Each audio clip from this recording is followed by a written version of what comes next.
There are acts of cruelty so heartless that they defy explanation, and among them, few can be more disturbing than the deliberate destruction of something meant to cradle and protect an innocent child. A baby's crib is not just furniture. It is a symbol of safety, warmth, and the unconditional love of parents who would do anything to shield their little one from harm. To lift a hammer against such a sacred space is to cross a line that cannot be undone. When Karen, blinded by arrogance and her lust for control, raised her hand and brought that hammer down, it was not only wood that splintered beneath her blows, but trust, peace, and decency itself. Each strike carried with it a venomous disregard for innocence, echoing through the hearts of everyone who would later learn of her act. The betrayal was not limited to the family whose home she invaded. It was a betrayal of the community she claimed to represent, of the very fabric of compassion that binds people together. In that moment, Karen exposed the darkest side of unchecked power, a cruelty so raw that it stripped away every illusion of civility. But what she failed to realize was that her act of destruction had awakened a force far greater than her shallow authority. The shattered crib, lying in ruins, was not the end of a family's strength, but the beginning of her downfall. Because while Karen believed she had proven her dominance, she had unknowingly provoked reckoning. The father whose baby's safety she threatened was not just another resident to be bullied. He was the law itself, a man sworn to protect the vulnerable, a sheriff who had faced dangers far greater than an entitled neighbor with a hammer. And soon, she would discover the weight of the mistake she had made. Before chaos tore through their lives, the family lived in a rhythm of peace that was simple, ordinary, and deeply cherished. Their home was not a mansion, nor was it meant to impress anyone. It was a modest house with a well-kept yard, toys neatly tucked along the porch, and a soft glow of warmth that drew neighbors' eyes with quiet admiration. Inside those walls, life revolved around their newborn, a fragile, beautiful little soul whose arrival had filled the family with joy that no hardship could dim. Every decision, every sacrifice, every late-night whisper was centered around giving the baby the safest, happiest world possible. For the father, who wore the badge of sheriff by day, this home was more than a house, it was a sanctuary.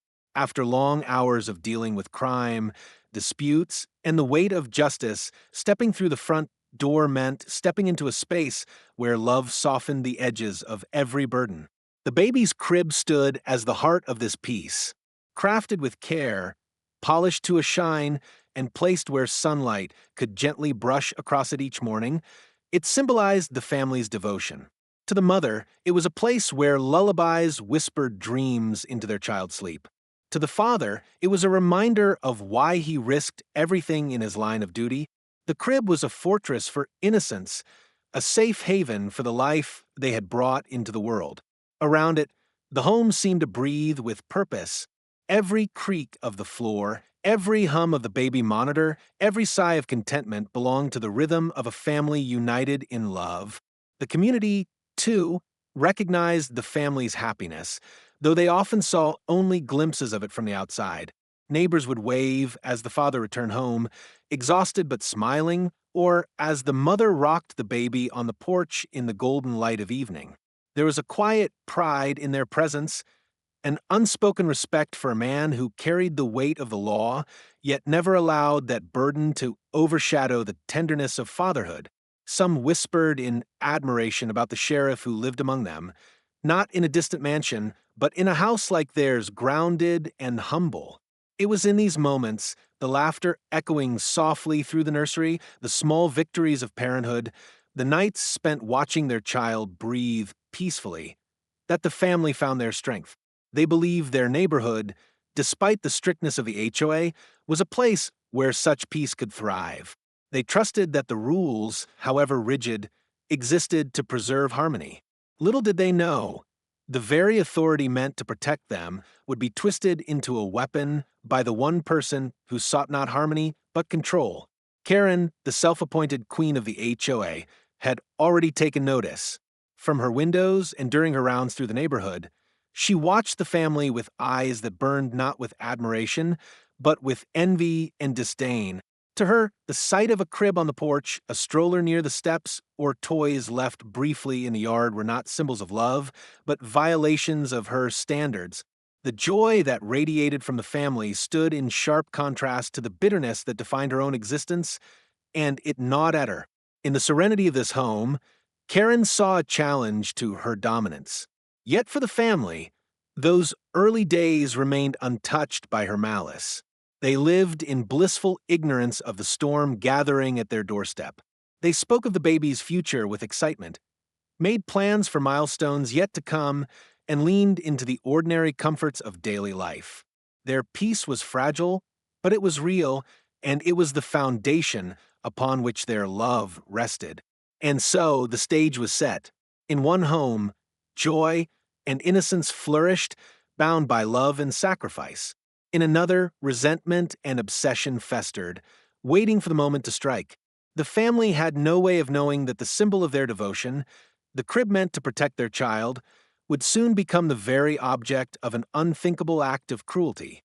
The peace they held so dearly was about to be shattered, and with it, the illusion that their home was safe from the darkness of unchecked arrogance. For years, Karen had made the neighborhood her personal kingdom. As president of the HOA, she saw herself not as a servant of the community, but as its ruler, handing down orders, dictating how people should live, and punishing anyone who dared to step out of line. What should have been a position of stewardship became, in her hands, a weapon of dominance. The rules were not guidelines for harmony, but chains she wielded to keep others in submission. And the more people complied out of fear or exhaustion, the more ruthless she became. Karen thrived on control. She inspected lawns with a tape measure, ensuring grass never grew too wild. She fined parents if their children left bicycles near sidewalks, calling it disorder. She scolded elderly residents for mismatched paint shades or flower pots she deemed improper. Even the smallest detail was ammunition in her campaign to keep the community under her thumb. Behind her fake smile, at meetings lurked a hunger for power, a need to assert herself as the authority no one could challenge. For many, it was easier to stay silent than to resist. But beneath her obsession with perfection lay something darker: resentment. Karen resented happiness that she could not control. Families laughing together, children playing freely, neighbors enjoying small comforts. These were not sights that warmed her heart, but reminders of the emptiness in her own life. The sheriff's family, with their new baby and their quiet joy, became a target not because they broke any significant rule, but because their presence illuminated everything she lacked. Every giggle from a baby's window, every toy left briefly outside, every stroller parked by the porch stirred something poisonous inside her. She convinced herself that her disdain was righteousness, that she was upholding order, but in truth, it was jealousy wrapped in authority. Karen's fixation on the family grew. She began documenting their every move, snapping photos, and sending warnings about clutter or unsightly furniture. The crib, proudly displayed near the nursery window, became her obsession. To the parents, it was a symbol of safety. To Karen, it was a challenge to her authority, an eyesore she claimed violated community standards. She sent letters, scrawled in self-righteous tones, demanding its removal. She threatened fines, inspections, and escalating actions. Yet when her words failed to intimidate, her obsession deepened into rage. Neighbors began to notice the shift. Whispers spread about how Karen lingered near the sheriff's home longer than necessary, her gaze sharp and unyielding. Some pitied her, others feared her, but no one intervened. They had learned that standing against Karen meant becoming her next target, and so they turned their heads, hoping her wrath would not turn toward them. The sheriff and his wife, though unsettled by her harassment, tried to brush it aside. They believed reason would prevail, that if they complied with small demands, the storm would pass. But Karen did not want compliance. She wanted submission. The very fact that they did not bow to her control, that they lived with dignity and refused to let her poison their happiness, enraged her. To Karen, it was not about rules anymore. It was about proving that no one, not even the sheriff, was beyond her reach. Her obsession reached its breaking point one night as she stared at the crib from her window. To her, it was no longer just furniture, but a symbol of defiance, mocking her power. In her twisted mind, the only way to reclaim her control was to destroy it. She plotted her move with cold precision, not caring about the consequences, blind to the reality that the man she sought to humiliate was not only a father, but the embodiment of justice itself. What Karen failed to see, what her arrogance blinded her from understanding, was that her obsession was no longer about rules or authority. It had crossed into cruelty, into a realm where power becomes corruption and obsession becomes destruction. She believed she was asserting dominance, but in truth, she was crafting her own downfall. There comes a point where obsession festers so deeply that it transforms into action, and for Karen, that point arrived the night she decided to take matters into her own hands. The letters, the warnings, the threats of fines, none of them had broken the sheriff's family the way she hoped. Their peace, their quiet resilience, their refusal to yield to her intimidation only deepened her resentment. In her warped mind, the crib had become more than wood and nails. It was a challenge, a silent reminder that she did not hold absolute power.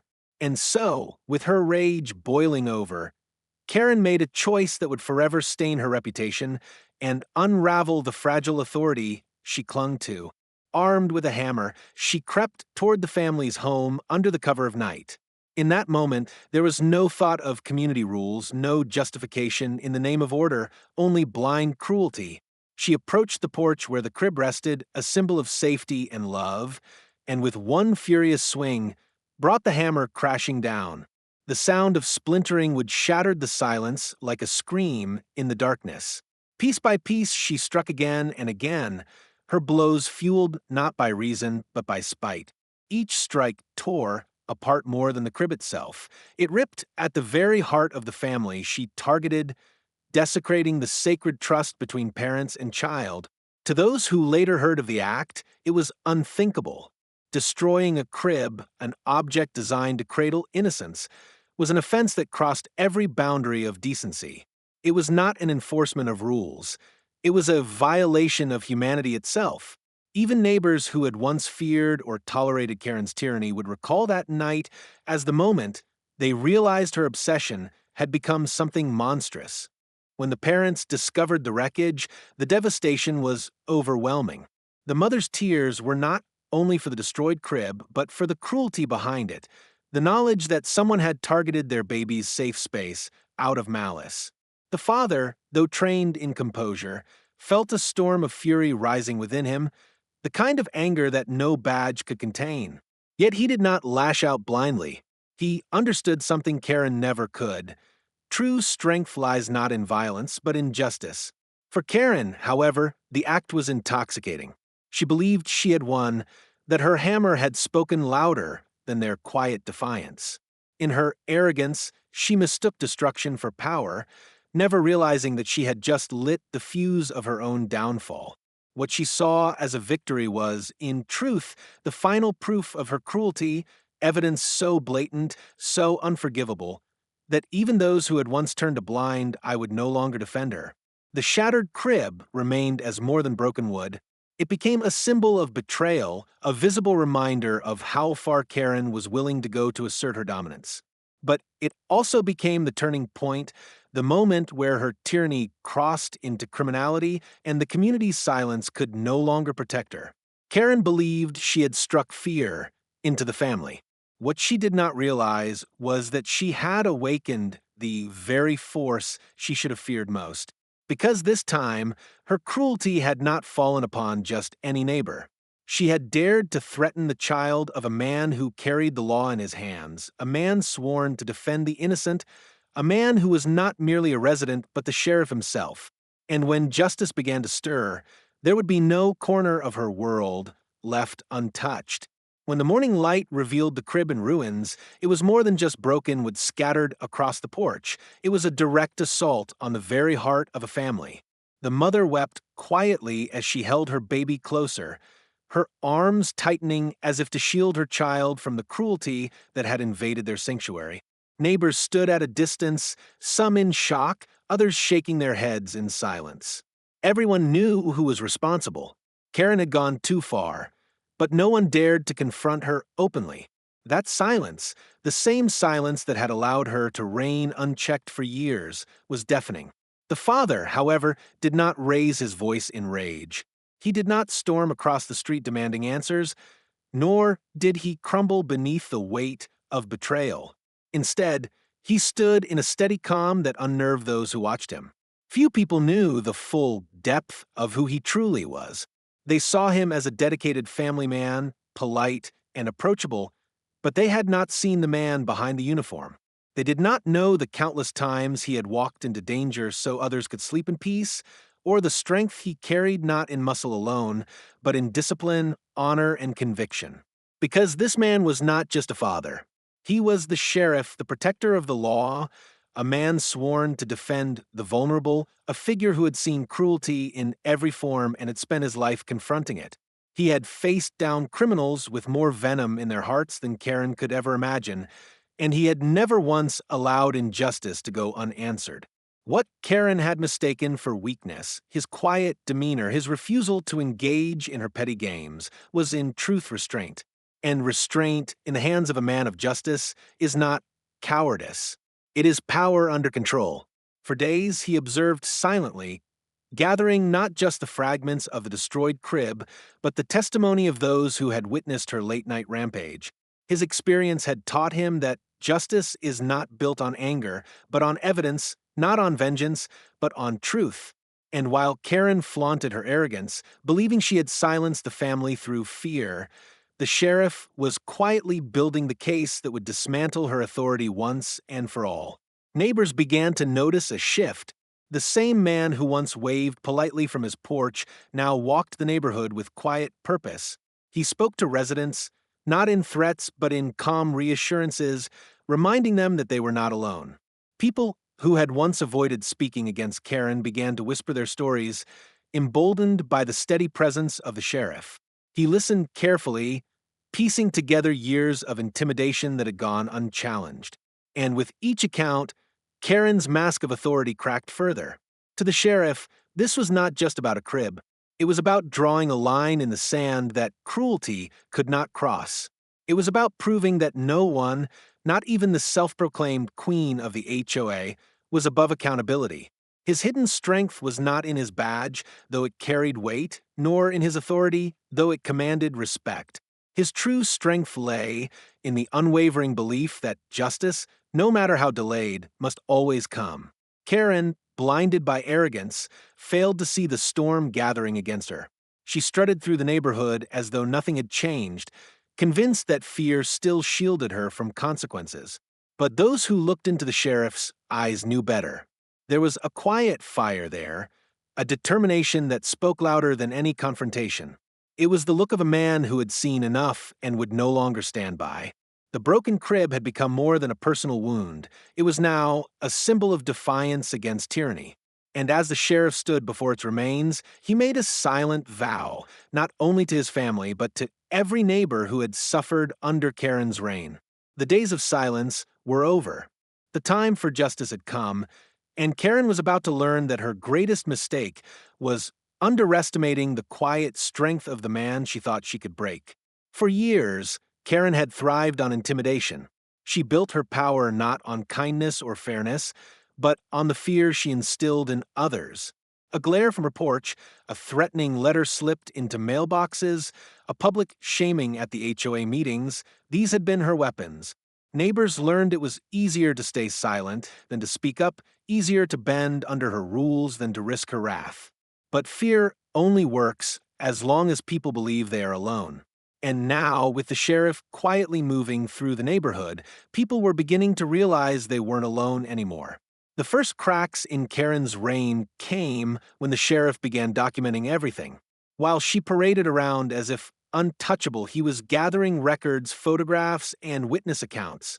He knew better than anyone that justice was not a matter of shouting louder, it was a matter of presenting undeniable truth.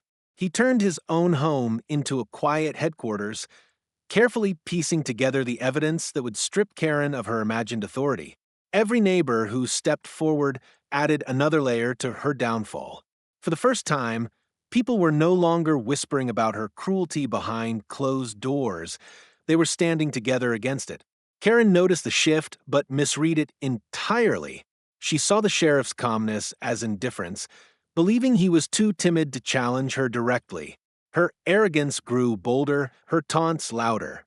She even mocked the destroyed crib, sneering that maybe the family should buy stronger furniture if they couldn't protect their home. Each cruel remark only revealed her desperation to maintain control, while the sheriff continued to let her dig her own grave. But his silence was not weakness. It was strategy. The sheriff understood what Karen never could. Real justice doesn't come in angry confrontations. It comes when the truth is so undeniable that even the guilty cannot escape it. Slowly, he turned her own tactics against her. Where she used intimidation, he used reassurance. Where she used lies, he presented facts. And where she thrived on isolating victims, he united them. The turning point came during an HOA meeting.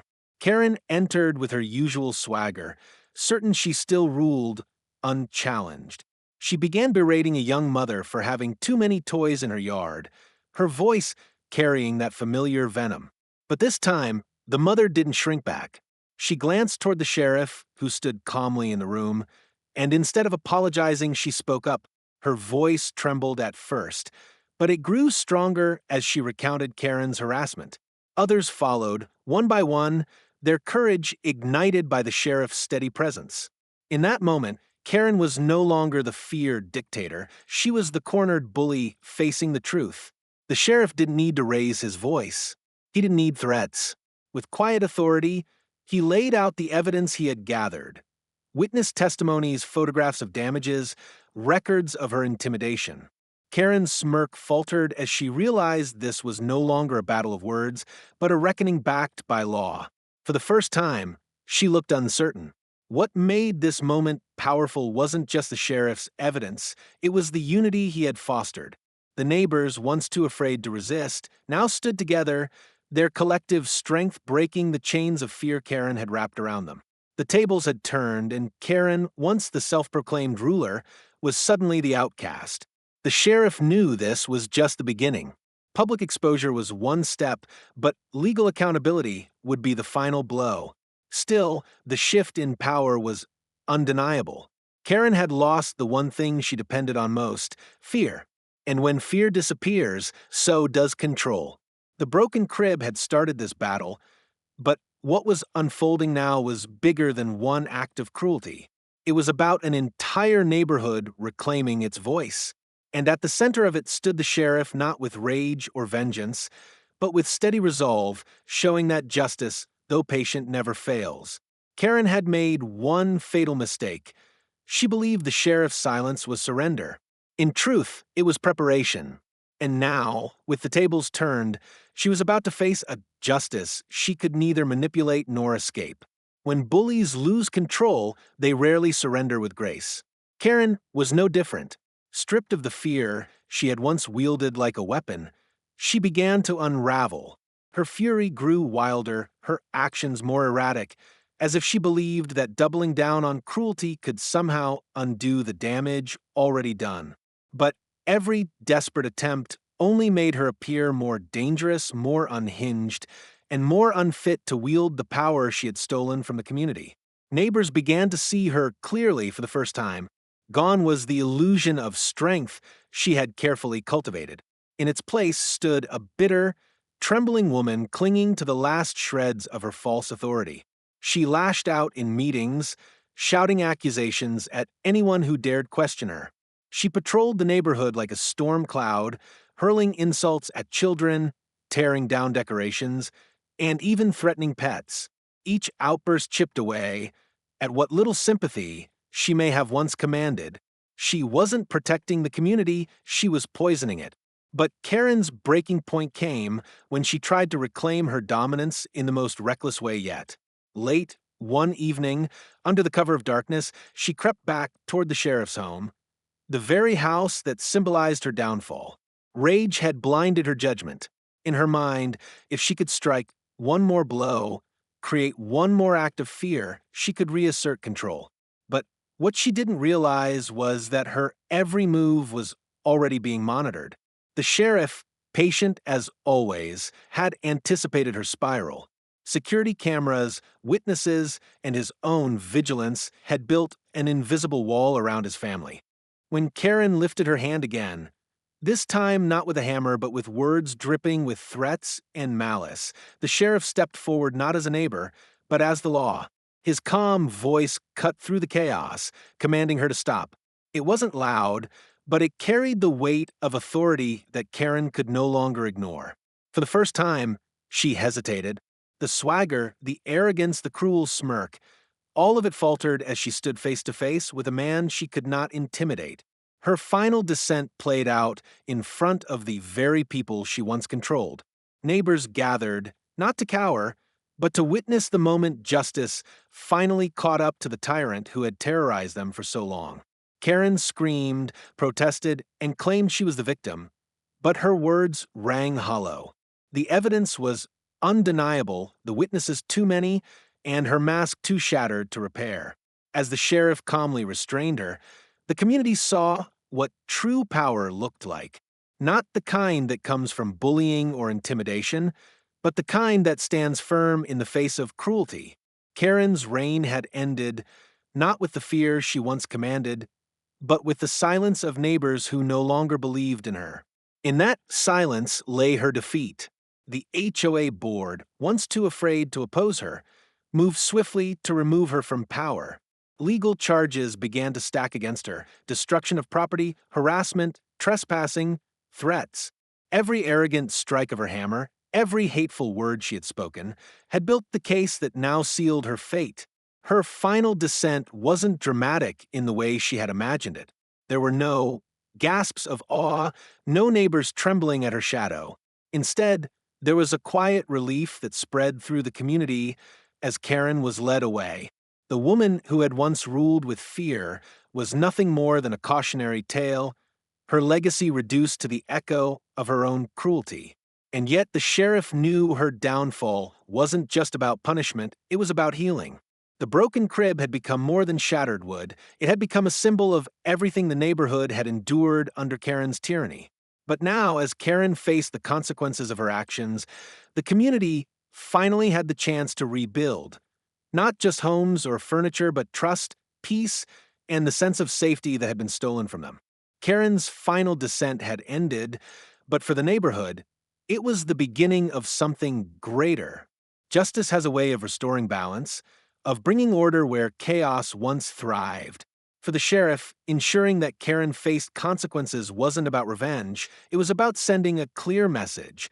Cruelty would not be tolerated, not in his community, not under his watch. The broken crib, the threats, the fear she had sown into the fabric of the neighborhood, all of it demanded resolution, and justice, though slow, was finally catching up to Karen. In the days following her arrest, the atmosphere of the neighborhood shifted in ways that were almost tangible. Where once there had been whispers and tense glances over hedges, there was now conversation and laughter. Neighbors who had avoided one another for fear of becoming Karen's next target now stood together in solidarity. It was as though the weight of her presence had been lifted, leaving space for life to bloom again. Children played in yards without being scolded for noise violations. Families decorated their porches without worrying about being fined. Even the elderly, who had been among her harshest victims, felt a renewed sense of dignity as they walked the streets freely. The sheriff knew that healing would take time, but he also knew the first step was accountability. He worked closely with the board and local authorities to ensure that Karen's charges held. Every testimony, every photograph, every record of harassment was laid bare before the law. The case was airtight, not because of vengeance, but because truth itself was undeniable. Karen's reign had been built on lies and manipulation, but truth is patient, and it always waits for its chance to rise. In the courtroom, Karen's demeanor was a shadow of the authority she once projected. Her voice, once sharp and commanding, now trembled with excuses. She painted herself as the misunderstood neighbor, the protector of the HOA, the victim of conspiracy. But her claims collapsed under the weight of evidence. Witness after witness described her cruelty. The photographs of the shattered crib, the intimidation, the damage, all stood as stark reminders of what she had done. No one flinched. No one defended her. For the first time, Karen stood completely alone. The verdict was clear. She was guilty, guilty of destruction, guilty of harassment, guilty of threatening the peace of an entire community. The sentence carried both legal consequences and the undeniable stripping of her power.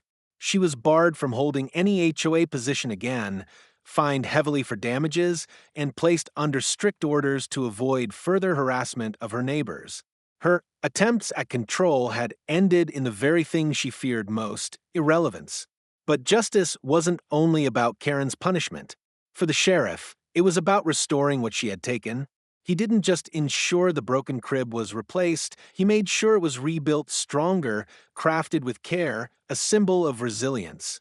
The new crib wasn't just furniture, it was a testament that no matter how violently cruelty strikes, love and protection will always rise stronger. The community also began to rebuild its spirit. With Karen gone, the HOA board reorganized under fairer leadership. Rules were revisited not as tools of intimidation, but as guidelines for mutual respect. Meetings once filled with Karen's tirades now became spaces of collaboration. People's voices mattered again. The neighborhood began to feel like a home, not a battleground. For the sheriff, the greatest victory wasn't Karen's downfall, it was seeing his neighbors reclaim their freedom. It was hearing laughter where silence had once reigned, seeing lights and decorations on porches that had once been stripped bare, and knowing that his daughter could grow up in a place where safety and kindness were the norm. Justice had been restored, but its impact stretched far beyond legal papers and courtrooms. It lived in the everyday courage of people who refused to be silenced again. It lived in the unity of neighbors who had learned that together they were stronger than any bully. It lived in the reminder that even when cruelty breaks through, there are always those willing to stand against it. Karen had believed she could rule through fear, but in the end, fear was her undoing. The sheriff, through patience and quiet strength, had shown that real justice is not loud, not vengeful, but steady and unshakable. And in that steadiness, the community found peace once more. Justice was restored, not just in the law, but in the hearts of those who now lived free of Karen's shadow. When a community survives tyranny, its scars can either linger as reminders of fear or transform into marks of resilience. For the neighborhood Karen once ruled, the choice was clear. They had endured her cruelty, her lies, her hammer of intimidation, and yet they remained standing. The sheriff's steady hand and the collective courage of neighbors had pulled them through the storm. What came next was not just recovery, it was rebirth. The transformation began in small ways. Families who had once hidden indoors began reclaiming their porches. Gardens that had withered under Karen's endless fines began to bloom again. Children's laughter filled the air as swings creaked and bicycles raced down sidewalks, free of her disapproving glare. These simple acts, once policed by Karen's ruthless eye, became symbols of freedom. The neighborhood began to feel alive again, not bound by rules of fear, but uplifted by a newfound sense of togetherness. The sheriff played a quiet but vital role in this rebirth. He didn't impose himself as the community's savior. Instead, he encouraged unity. He helped establish a new HOA board where every member had a voice and where decisions were made transparently. The board's mission was rewritten from control to service, ensuring that its purpose was to protect, not punish. Meetings became less about complaints and more about collaboration. Neighbors discussing improvements, safety, and events that would bring joy rather than fear. Perhaps the most symbolic moment came when the community gathered to rebuild what Karen had destroyed. The broken crib, once splintered beneath her hammer, was replaced with care and reverence. But this time, the sheriff didn't do it alone. Neighbors came forward with tools, materials, and willing hands. Together, they built not just a crib, but a stronger foundation for trust. As they worked side by side, laughter and warmth filled the air. The finished crib stood not only as a promise of protection for the sheriff's child, but as a testament to the unity Karen had failed to destroy. The change extended beyond physical spaces. Relationships that had once been strained by Karen's manipulation began to mend. Neighbors who had been pitted against one another discovered common ground. The elderly who had once lived in quiet fear of fines and harassment were now celebrated and supported. Community dinners, block parties, and shared traditions began to flourish, weaving bonds stronger than before. Where Karen had thrived on division, the sheriff and his neighbors thrived on connection. Karen's name, once spoken with dread, became little more than a cautionary tale, a reminder of what happens when power is left unchecked. Children whispered about her like a ghost story, but with none of the fear.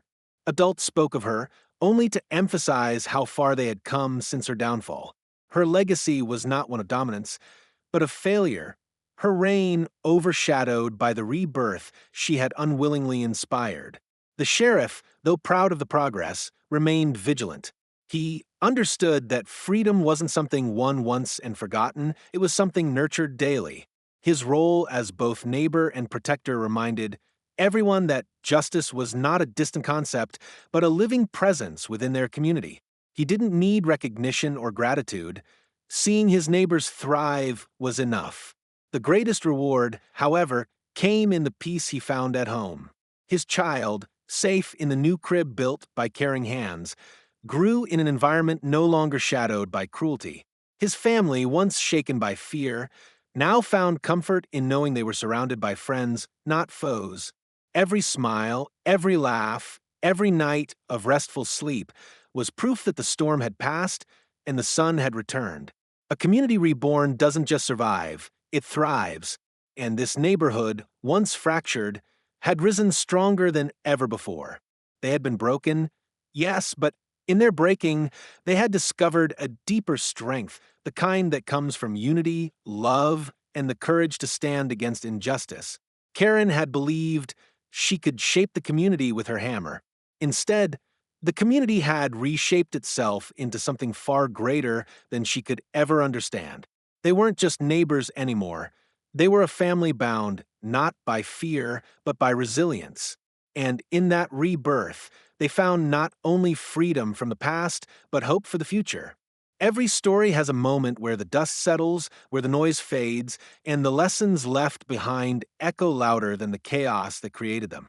For the sheriff, that moment came as he stood quietly on his porch, watching the neighborhood bathed in the soft glow of dusk. The same streets that once carried whispers of fear were now filled with laughter, conversations, and the simple peace of ordinary life. It was in these small, quiet details that victory revealed itself. Karen had tried to rule through destruction. She had tried to prove that intimidation was stronger than love, that cruelty could dominate compassion. But her downfall revealed a timeless truth.